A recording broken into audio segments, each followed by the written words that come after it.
Je suis Franck Cornart et de tradition, je suis d'une famille qui a toujours travaillé à des cheminées d'usine. Ça s'est commencé avec mon grand-oncle Achille. Il était maçon de métier et il a lancé son entreprise dans les années 1929. Et il a commencé à travailler avec son copain et après quelques temps, il a commencé soi-même. Et dans les années 1938, il travaillait déjà avec 4 ouvriers. Mon père, il fait des marchés et dans un certain moment, ce n'était pas bon sur les marchés et il décidait de travailler avec son oncle. Après quelques temps, dans les années 50, il a commencé avec sa propre firme qui s'appelait Cornart Molina. Molina, c'était sa deuxième femme qui était de Roubaix et c'est de ça qu'il a aussi beaucoup travaillé dans les régions de Roubaix, Tourcoing.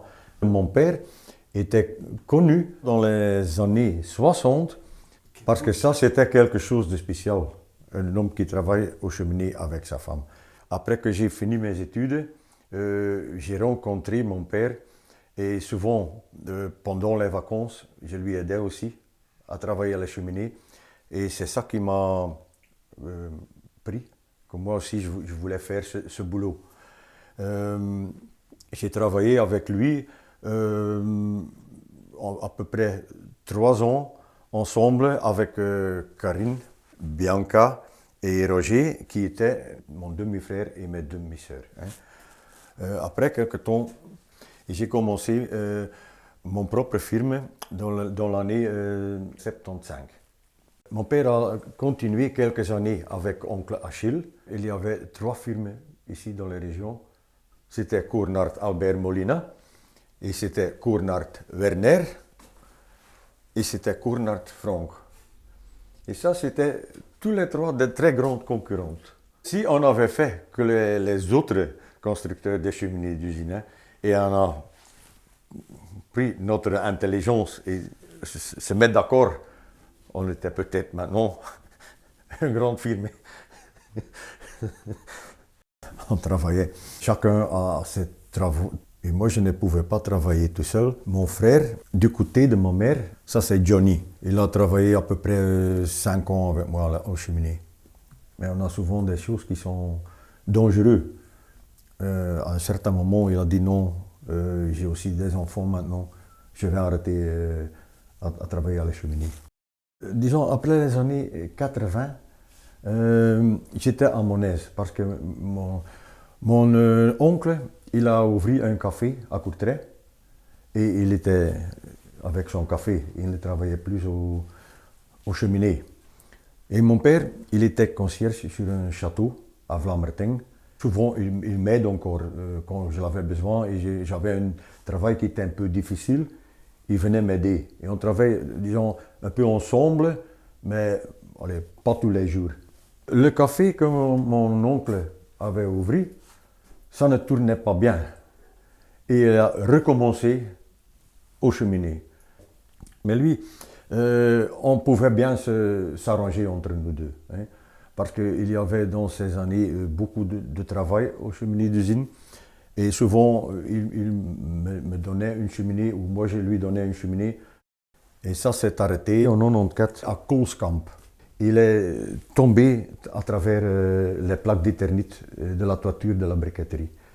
Et il a tombé 6 mètres, il a tombé sur le ventre et il était directement mort. Cette famille a aussi été toujours aussi passionnée par la gymnastique. Mon père et sa sœur, qui étaient aussi membres de ce club. Mon grand-père était aussi entraîneur dans ce club. Et mon oncle aussi, oncle Werner aussi.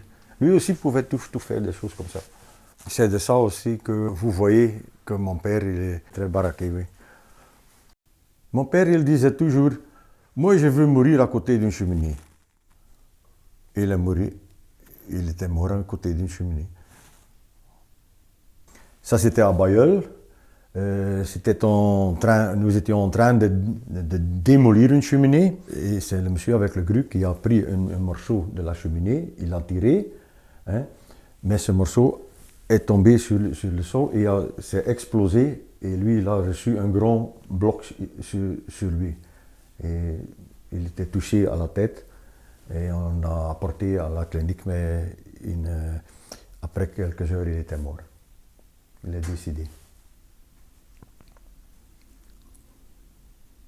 Les gens qu'on a souvent pour aider à la cheminée d'usine, ça doit être aussi quelqu'un qui, je ne dis pas aventurier, mais en un certain cas, parce qu'il faut prendre des risques. Et si vous avez, par exemple, une couronne qui est en train de tomber et tu dois réparer ça et tu dois monter avec l'échafaudage, que vous savez que chaque fois il y a peut-être un morceau qui va tomber.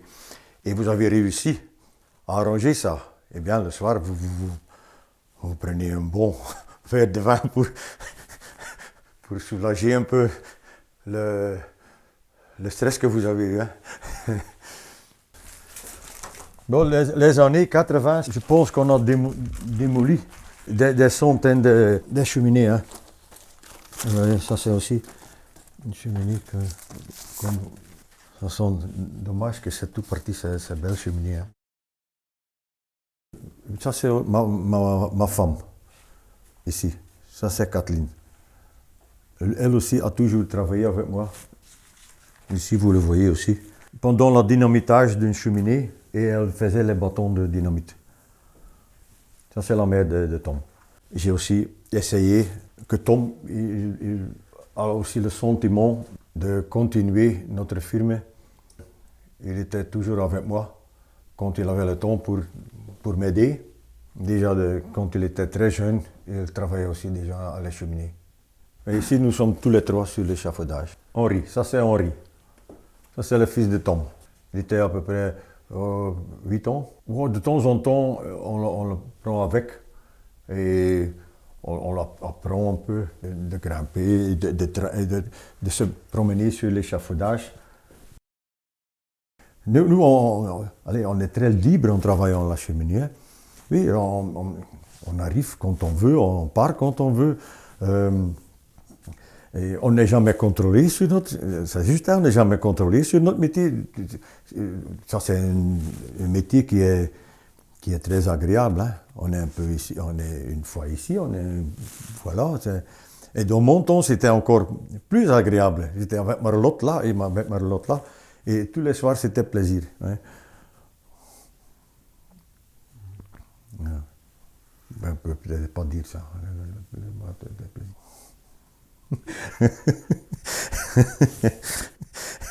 J'ai pas encore envie de finir, non. J'ai déjà acheté une petite machine qui peut me tirer jusqu'en haut. Mais c'est vrai, c'est là dans mon atelier. Aussi long que je peux encore aller avec, je vais avec lui. Parce que vous voyez, il y a un monsieur qui a 80 ans et qui travaille encore au cheminée.